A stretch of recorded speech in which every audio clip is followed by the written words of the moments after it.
BA तृतीय वर्ष के सभी छात्रों का मैं विवेकानंद कॉलेज की ओर से सर स्वागत करती हूँ।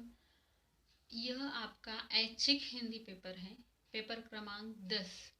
यहाँ इस सत्र में आपको आदि तथा मध्यकालीन हिंदी साहित्य का इतिहास पाठ्यानुक्रम में दिया गया है।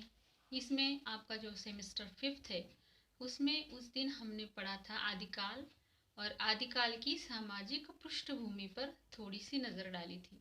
अब हम इसके आगे पढ़ेंगे कि हम यहाँ तक आ गए थे कि आदिकाल में सामाजिक पृष्ठभूमि यानी जिस युग में धर्म और राजनीति की हीन दशा थी, धर्म को विशेष माना नहीं जाता था और राजनीति यानी जो राजा थे उनका ध्यान अपनी प्रजा की ओर नहीं था, तो उस सामाजिक की पृष्ठभूमि किस प्रकार से विशेष रूप या विशेष मानी नहीं जा सकती।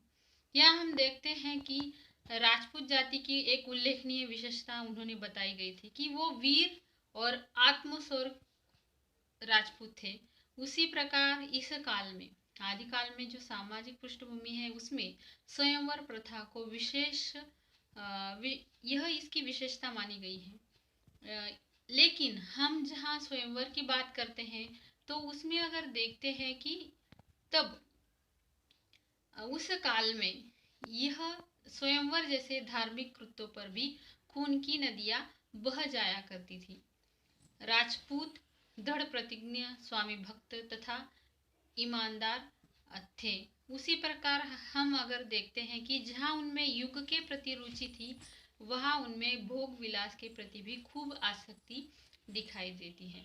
उस समय के जन सामान्य के में मनोबल की कमी थी, यानी एक समाज को एक नया रूप देने के लिए जनता का ज़्यादा सपोर्ट होना आवश्यक है। लेकिन जनता की अगर मानसिकता ही कमज़ोर होती है तो वो समाज कैसे आगे जा सकता है।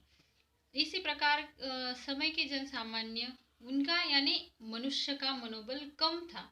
इस सामाजिक अवस्था का चित्र तत्कालीन हिंदी साहित्य में पूर्ण रूप से चित्रित हुआ है।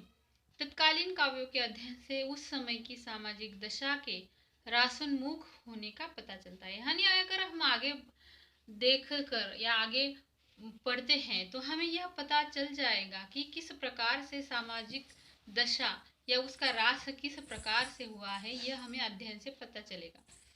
राजाओं का जीवन विलासमय था। अगर समाज को एक नई राह, एक नई दिशा दिखानी है तो राजा का विशेष महत्व होता है।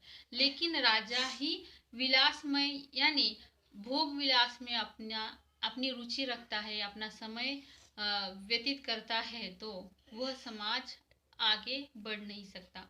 ऐश्वर्याभूत राजा वर्ग का अधिकांश समय अंतपुर में अपनी उपपत्नियों या रक्षिताओं के साथ रंगरलिया बिताने में जाता था। उसी प्रकार राजा बहुपत्निक थे, यानी एक राजा को कई पत्नियां हो सकती थी। इसका हम नेक्स्ट क्लास में कंटिन्यू करेंगे। धन्यवाद।